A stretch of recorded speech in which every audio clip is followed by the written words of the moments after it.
মা বাপের যেমন কর্তব্য, সন্তানের প্রতি মা বাপের যেমন দায়িত্ব, তেমন মা বাপের উপরে সন্তানেরও কর্তব্য আছে।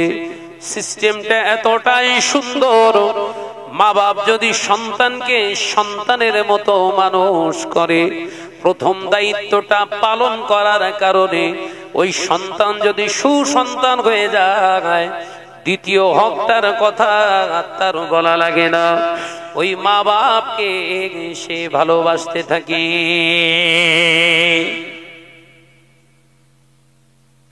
সন্তানকে ইংরেজি শিক্ষায় শিক্ষিত করলে, গণিতে অনার্স নিয়ে পড়াশোনা করালে, ইংরেজিতে অনার্স নিয়েছে ছেলে, মেয়ে তোমার বিরাট ডক্টর ডিগ্রি পিএইচডি করেছে, বিরাট কিছু করলে ওই মেয়েটা নিজের ইজ্জত সম্পর্কে ওয়াকিবহাল নয়। ওরে সোনার চাঁদ মানিকেরা, তোর সন্তানকে তুই এক লাইনও শরিয়াতি শিক্ষা দিলি না। যে নারীটা নিজের ইজ্জত সম্পর্কে আগে ওয়াকিবহাল হলো না, ও কি করে উন্নতি করবে বলুন? যে মেয়েটা তার ইজ্জত সম্পর্কে ওয়াকিবহাল নয়, ও যত হাই র্যাঙ্কের উচ্চ শিক্ষায় শিক্ষিতা হোক, শরিয়াতের ভাষায় ব কলমে ও শিক্ষিত হয়নি। কারণ একটা নারী যদি ওর ইজ্জতের, সম্মানের, মর্যাদার কত সমাজে ওর মর্যাদা আছে, এই জ্ঞান যদি ওই নারীটা না রাখে, তাহলে জানবেন এক লাইনে নয়, একটা অক্ষরের ও শরিয়াতের শিক্ষার ভিতরে আসে।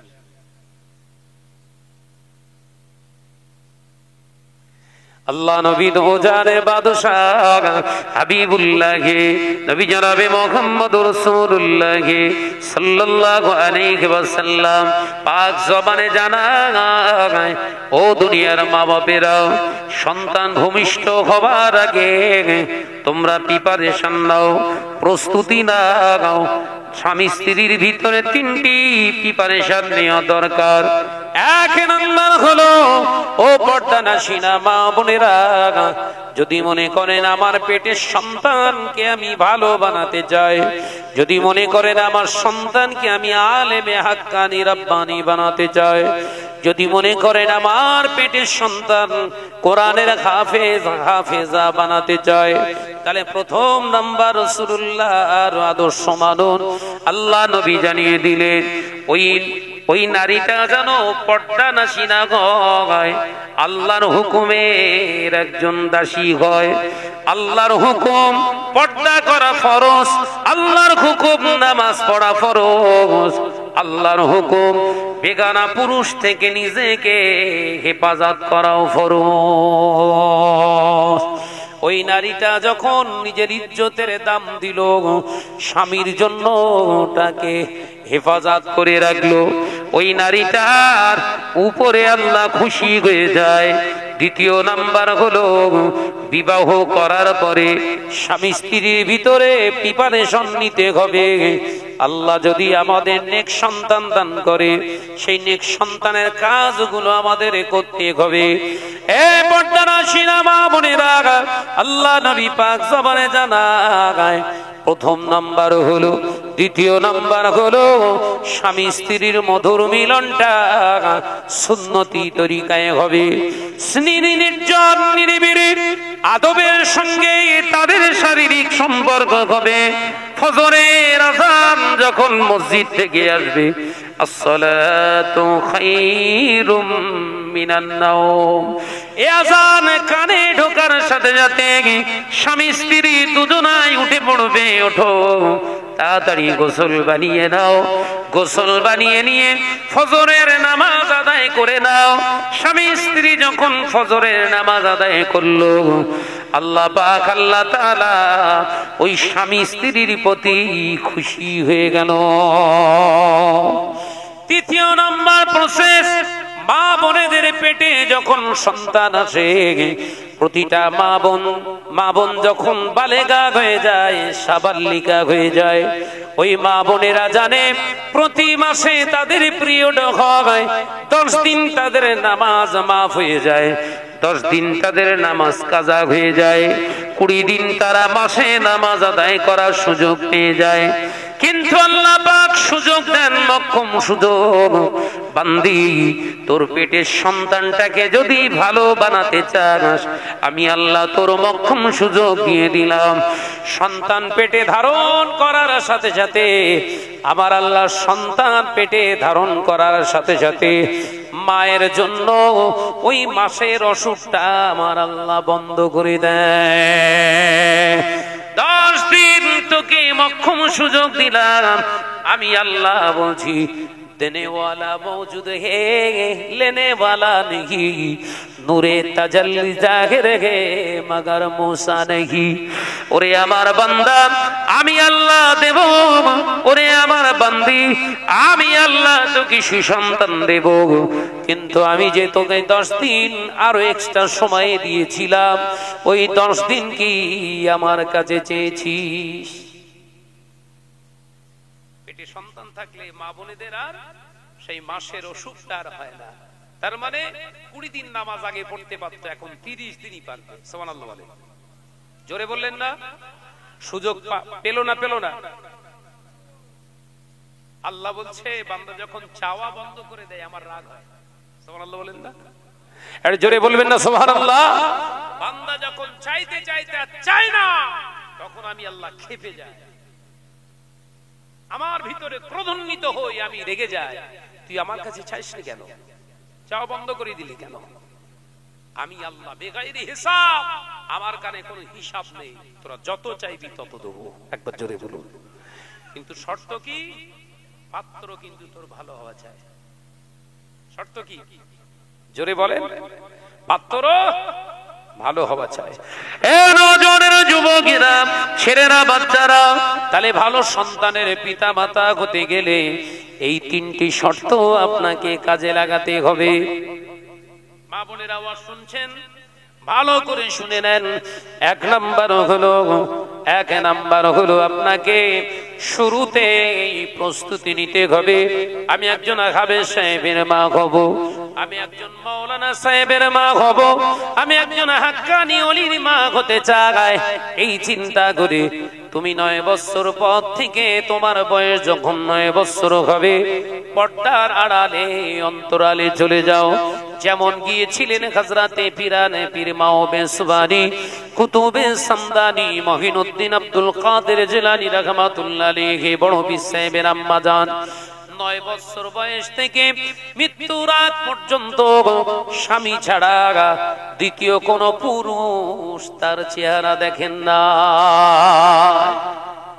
আর আমাদের পথে কুমারপুর স্কুল চষে বেড়াচ্ছে, কথা বলে না। স্কুলে টাইম হচ্ছে 10:30টায়, আর ও বাড়ি থেকে বের হয় 8:30টায়। খেলা হবে, কি হবে? কথা বলে না। ওই ফতের পেটে কি জন্মাবে? পাকা ষাঁড়। কি হবে? কথা বলে না। রাগ হয়, রাগ হয়, রাগ হয়। যে কটা আছে ভেতরে সব গাল দিচ্ছে বলো, কিন্তু কিছু করার নেই। না বলে কিনা আমার কবরে আবার বাস করবো,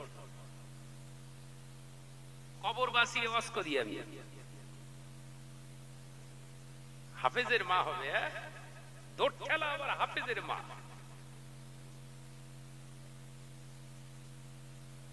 এলাকার পার্ক চষে বেড়ালে তুই মাওলানা সাহেবের মা হবে।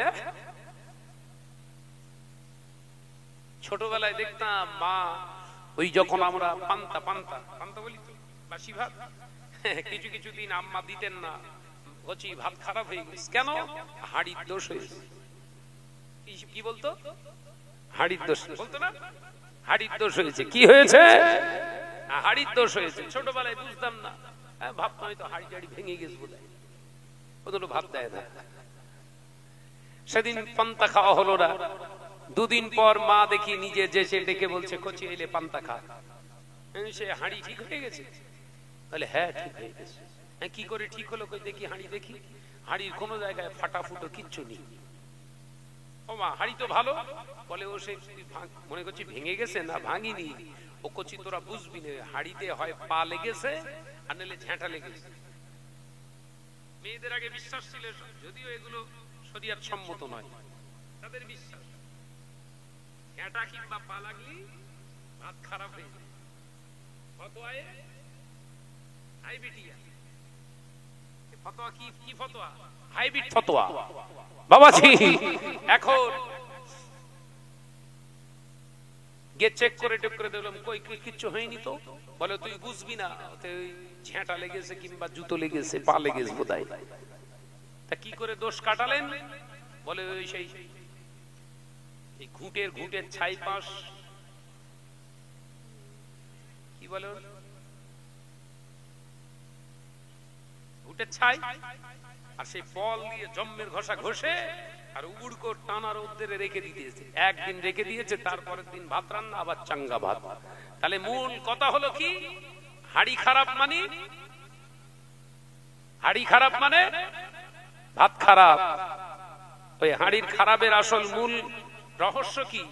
ওই হাড়িটা ঠিক মতো এর আগের দিন যে রান্না বান্না করে রেখেছিল ভালো করে ধোয়া হয়নি, নতুবা ঝুটা হাত হতে পড়েছে, যার কারণে ভাতটা নষ্ট হয়ে গেছে। কিন্তু মেয়েদের বিজ্ঞান তো ওরা আলাদা আলাদা আবিষ্কার করে। তাহলে ওই হেটকে চটকে বা ঝুটা হাত লাগার কারণে ভাত খারাপ হয়ে গেছে। তাহলে মেয়ে, যুবতী মেয়ের গায়ে যদি বিয়ের আগে ঝুটা লাগে, গুয়ে মাসির ভনভনে যদি ওতে হাত পড়ে, ওর পেটের সন্তান ভালো হবে। কথা বলে না। এলাকায় আবার সব পার্ক তৈরি করেছে হাড়ি খারাপ করার জন্য, হয়েছে না? রাউতাড়া না কি জায়গা, ওরে সব রিপোর্ট আছে আমার কাছে। এসব রিপোর্ট গুলো আমার কাছে আগে দেয় কেন বলেন দিন? জানে এই একটু আদা দে, বেশ ভালো করে গলাবে। আর তো কেউ বলে না। তাহলে ঘরের যুবতী নারীরা, যুবতী মেয়েরা যে পার্কে যাচ্ছে, জানবেন সব হাড়ি খারাপ করতে। ওই পেটে কখনো হাফেজ হবে না, ওই পেটে কখনো আলেমে দিন হবে না, ওই পেটেতে কোনোদিন আলেমে রব্বানি হবে না, আল্লাহওয়ালা হবে না। কারণ পেট খারাপ, সন্তানও খারাপ, ক্যারেক্টার খারাপ, সন্তান খারাপ। ওই জন্য রাসূলুল্লাহ বললেন প্রথম নাম্বার সচেতন হও, ক্যারেক্টারটাকে লুজ করো না, ভালো ক্যারেক্টারের একজন যুবতী হও। একবার জোরে বলুন সুবহানাল্লাহ। দ্বিতীয় নম্বর কি বললেন? স্বামী স্ত্রীর মেলামেশা, মরণের ঘুম ঘুমিও না। অনেক পুরুষ আছে ষাঁড়, জীবনে ওর গোসল করা লাগে না। এই কথা ঠিক না ভুল? জোরে বলে। স্বামী স্ত্রী মেলামেশা করে ওই অবস্থায় শুয়ে আছে, মসজিদে আযান দিচ্ছে, সালাতু খায়রুম মিনান নাওম। ঘুমের বেগ ঘুরে যাচ্ছে, ভাবি নাক ডাকায়, ভাইও নাক ডাকায়, যেন মনে হচ্ছে পুরো সব ওই অ্যাভেঞ্জার গাড়ি চলতেছে, ভড়ভড় ভড়ভড় করে আওয়াজ হচ্ছে। ঘুম যখন ভেঙেছে সকাল 8টা, ঘুম থেকে উঠি তাড়াতাড়ি ভাবি আমার চা এনে দিয়েছে, ভাইয়ের চা খায়। আর ভাই বলে আজকে চাটার স্বাদ আলাদা রকম, গায়ে করিস তো স্বাদ আলাদা। হারামখোর, আজ কি তুই বলছিস না? নাপাক গায়ে ওই অবস্থায় রান্না বান্না হয়েছে, ওই অবস্থায় সংসারের সব কাজ হলো। ও নজনেরা, যুবকেরা, ফজরের নামাজ কাজা করে যারা, এমনি করে স্বামী স্ত্রীর মেলামেশা করার পরে নাপাক গায়ে যারা শয়ন করে, ওই অবস্থায় যারা ফজরের নামাজ কাজা করে, আল্লাহ নবীর পাক জবানের হাদিস অনুযায়ী ওদের ওই হালাল মেলামেশাটা নাজায়েজ হারাম হয়ে গেল। তাহলে নাজায়েজ হারাম অবস্থায় যদি আপনার মেলামেশাটা হয়, সন্তানটা কি আপনার হালাল হলো?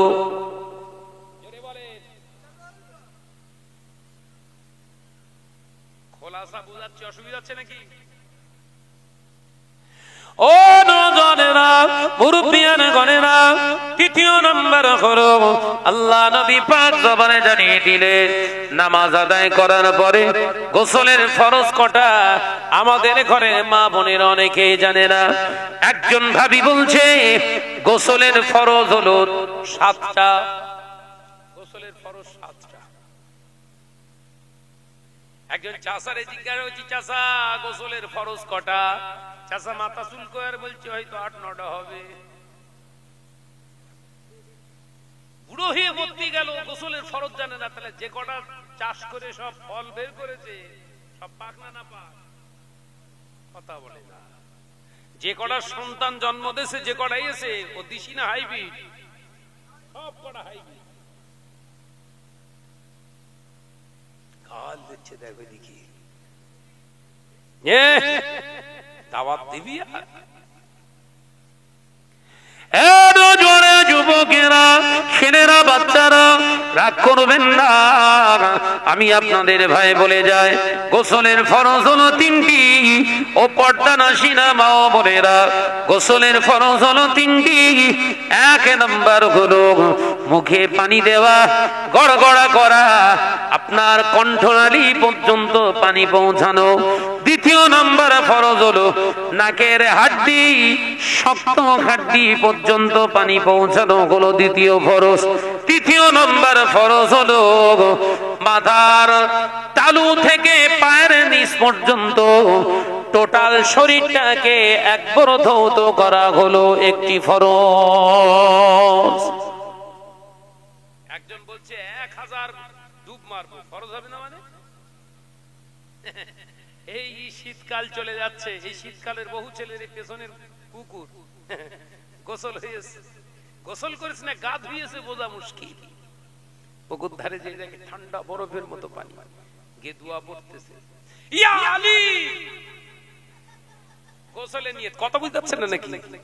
ইয়া আলী ধাপাঙ্গর গেলে টাপাঙ্গর উঠে পড়েছে, জুম্মার নামাজ পড়তে যাচ্ছে। এই কথা ঠিকটা বুঝ জোরে বলেন না। যে যে ছেলেটা ফরজ গোসল করলো না, ও নামাজ হয়েছে তো? এই যে 2-1 অজু করে যেন মনে হচ্ছে এই রোবা টোয়া হেঁটকে বোধহয় হাত ধরছে।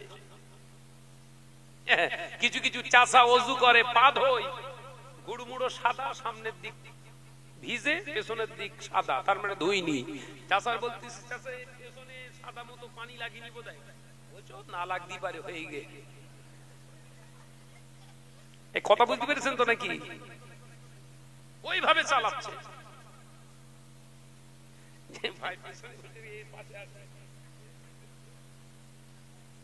যে চাষার বলতে পানি লাগেনি, ঠিক আছে, তার মানে ওই অবস্থায় চালাবে। ঠেলা পাটি সারা জীবন ঠেলেই এসে, নামাজেও ঠেলতেছে। ও নজরে যুবকেরা, ছেলেরা, বাচ্চারা, পর্দানাসীনা মা ও বোনেরা, আলোচনা বুঝুন।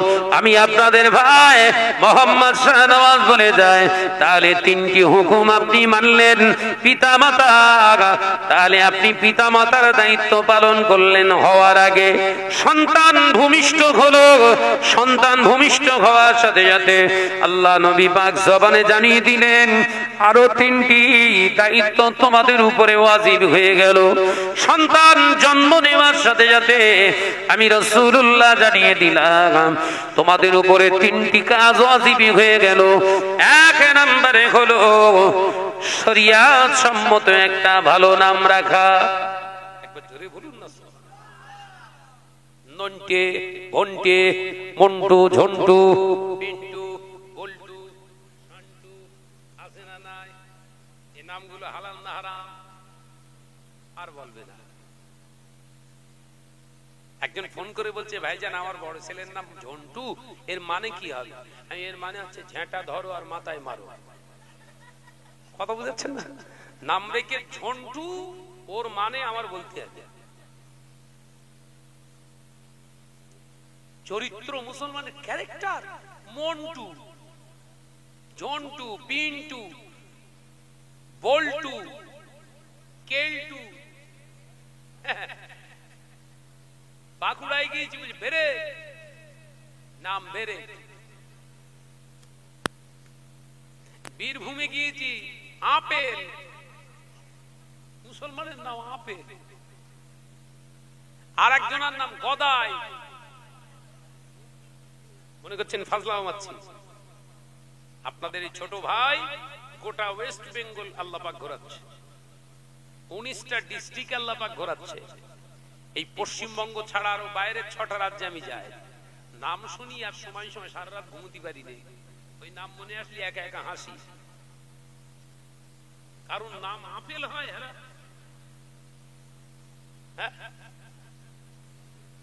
বীরভূমে জলসায় গিয়েছি, একজনের নাম আপেল শেখ। বাঁকুড়ায় গিয়েছি এক জায়গায় একজনের নাম বেরেক। এই সব বনেছে বেরেক কি রে? বলছেন না হুজুর বেরেক। ভালো নাম বল। ওটা হুজুর আমার নাম রবিউল ইসলাম, তা বেরেক বললি কেন? বলে ও কারণ আছে। রহস্যটা বল, একবার রহস্যটা বল শুনি। বলে ভাই জানো, যখন মায়ের পেটে ছিলাম আমি দুনিয়ায় আসবো, পেন হচ্ছে মায়ের, অ্যাম্বুলেন্সে করে নিয়ে যাচ্ছে। আর বাঁকুড়ার রাস্তা দেখেছেন তো এরকম, নিয়ে যাচ্ছে স্পিরিটে, অ্যাম্বুলেন্স চলছে, হঠাৎ করে সামনে গাড্ডা পড়ে গেছে আর ব্রেক মেরেছে, আর ওই ধাক্কায় আমি হয়েছি। ড্রাইভার বলল তাহলে ভাবি আমার ব্রেকে যখন কাজ হয়েছে আজকে থেকে তোর ছেলের নাম ব্রেক। সেই থেকে এলাকার মানুষ আমার ব্রেক বলে ডাকে। কথা বুঝতে পেরেছেন? মুসলমান কেসে মরতে সব। যুবকেরা, ছেলেরা, বাচ্চারা, পর্দানা সিনা বোনেরা, আলোচনা বুঝুন এবার। তাহলে শরিয়াত সম্মতে কি নাম রাখতে হবে, এটা ওয়াজিব। এটা মা বাপের উপরে কি ওয়াজিব, আবশ্যক। যদি ভালো নাম না রাখেন গুনাহগার হবে, আপনি কাবিরা গুনাহ হবে আপনার নামে। কি ভালো নাম রাখবেন মেনশন করে রাখুন। অনেক ভালো নাম রয়েছে, যেমন আব্দুল মালিক, আব্দুল খালেক, আব্দুল জব্বার, আব্দুর রউফ, আব্দুর রশিদ, আব্দুর রাকিব, আব্দুল ওয়াদুদ, আব্দুল ওয়াহাব। এই নামগুলো অনেকের মুসলমানদের রাখে না, রাখে না। কিন্তু ডাকার সময় এমন করে ডাকে, এইবারই তো ফেচাং। কারণ নাম যদি আব্দুল মালিক রাখে, ওকে ডাকার সময় আব্দুল মালিক বলেই ডাকতে হবে। যদি কেউ বলে মালিক ভাই, আরো যদি উত্তর দেয় হ্যাঁ বল, নাম যিনি রেখেছেন তারও একটা গুনাহ, যিনি ডেকেছেন তারও একটা গুনাহ, আর যিনি সাড়া দিয়েছেন তারও একটা গুনাহ। কটা হলো? যদি বলেন কেন? ইয়া মালিকু, আল্লাহর নাম বান্দার রাখতে গেলে আব্দুল মালিক রাখতে হবে, ডাকার সময়ও আব্দুল মালিক ডাকতে হবে। এসব নসিহত আর নেই। ওই জন্য যাত্রার দেখতে এ মুজিব ভাই, এ সত্তার ভাই, এ গপ্পর ভাই, ও উত্তর বল। কবরে সব ব্যাং ডাকাবে, কবরে ঢোক। তাহলে ভালো নাম রাখতে হবে, মেনশন করে ডাকতে হবে। এ নজরেরা, যুবকেরা, নারীদের নাম খুঁজে খুঁজে পায় না। মারিয়াম খুঁজে পায় না, মরিয়াম খুঁজে পায় না, রাবেয়া খুঁজে পায় না। এমনি করে নাম রেখে দিয়েছে পিঙ্কি, জ্যোৎস্না, ডলি, ফুলি, চুমকি। এসব নাম আছে না? নাই, হারাম। জ্যোৎস্না থেকে আমদানি হলো সেই মনে আছে, ভেদের মেয়ে জ্যোৎস্নায় আমার কথা দিয়েছে। কথা বলছেন না কেন? যুবকেরা, ওই একজন ইন্টারন্যাশনাল দেহ ব্যবসায়ী ওই বেদের মেয়ে জ্যোৎস্নার নামে যদি ঘরের মেয়ের নাম রেখে দাও, কিয়ামতের দিন ওই ইন্টারন্যাশনাল দেহ ব্যবসায়ীর সঙ্গে হাসর নসিবি হবে। আল্লাহ নবী জানিয়ে দিলেন মান তাশাব্বাহা বিকওমিন ফাহুয়া মিনহুম।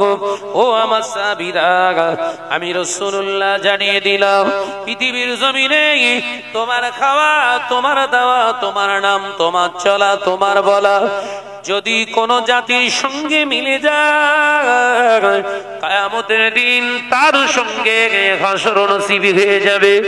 ময়দানের মাহশরে তাদের সঙ্গে তোমার হাসর নসিবি হবে। এত জোরেরা মুরব্বিয়াগণেরা, আমি আপনাদের ভাই মোহাম্মদ শাহনওয়াজ বলে জায়গায় মহিলাদের নাম রাখার জন্য নাম যদি আপনি না ঠিক করতে পারেন, আলেম ওলামাদের কাছ থেকে জিজ্ঞাসা করুন। মোস্তানি করে পিঙ্কি, ডলি, জ্যোৎস্না রাখতে যেও না, কবরে বজ্রাঘাত পড়ে যাবে।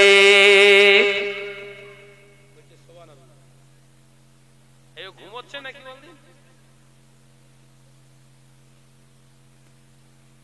আমার নজনেরা, যুবকেরা, ছেলেরা, বাচ্চারা, পর্দানাসীনা মা ও বোনেরা, শেষ করব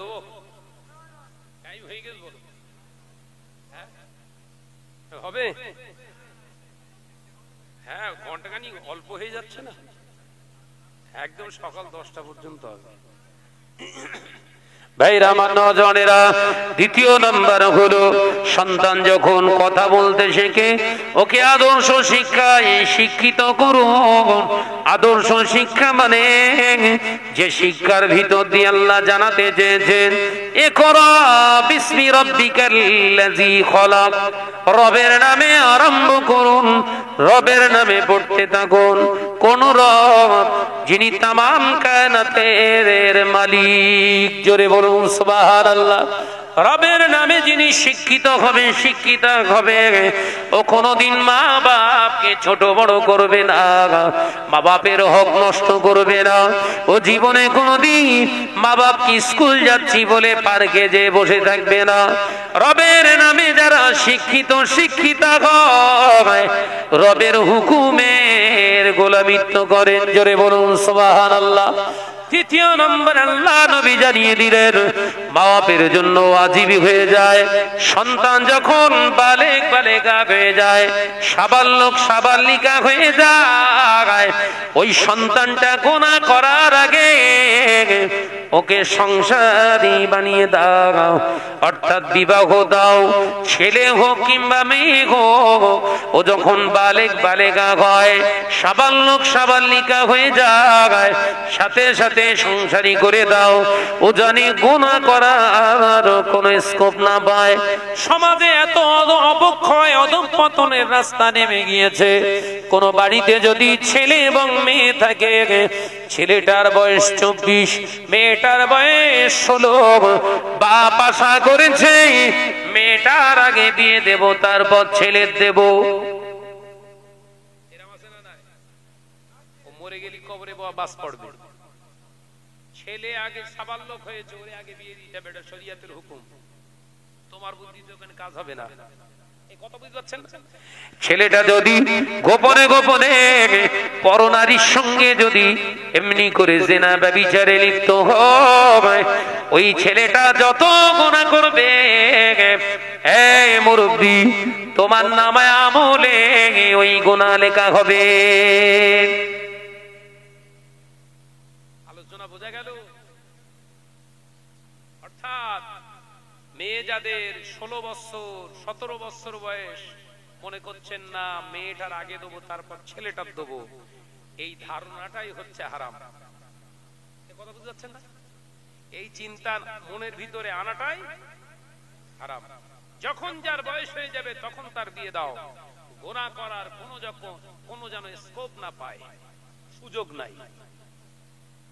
বোঝা গেল? তাহলে সুসন্তানের পিতামাতা হতে গেলে কটা প্রসেস লাগবে? কটা বলেছি? 6টা।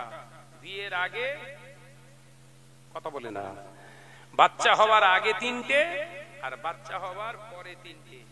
এই 6টা প্রসেস মেনে যদি দুনিয়ার জমিনে বাপ মা হতে চান, তাহলে আল্লাহ কোরআনের হাফেজ, হাফেজা, আলেম, আলেমা, আল্লাহ ওয়ালা পিতা মাতা বানাবে। একবার জোরে বলুন, একবার জোরে হবে না?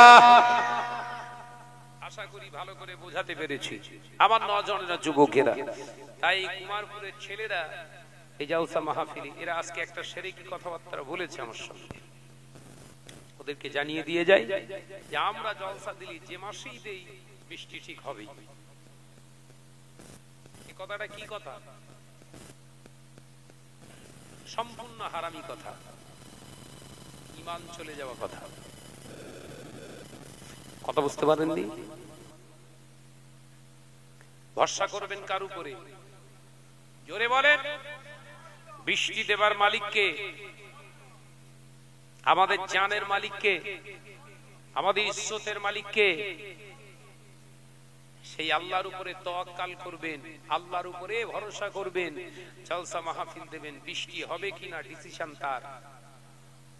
আমরা জলসা দিলেই বৃষ্টি হয়, এটা হচ্ছে সম্পূর্ণ হারামি কথাবার্তা।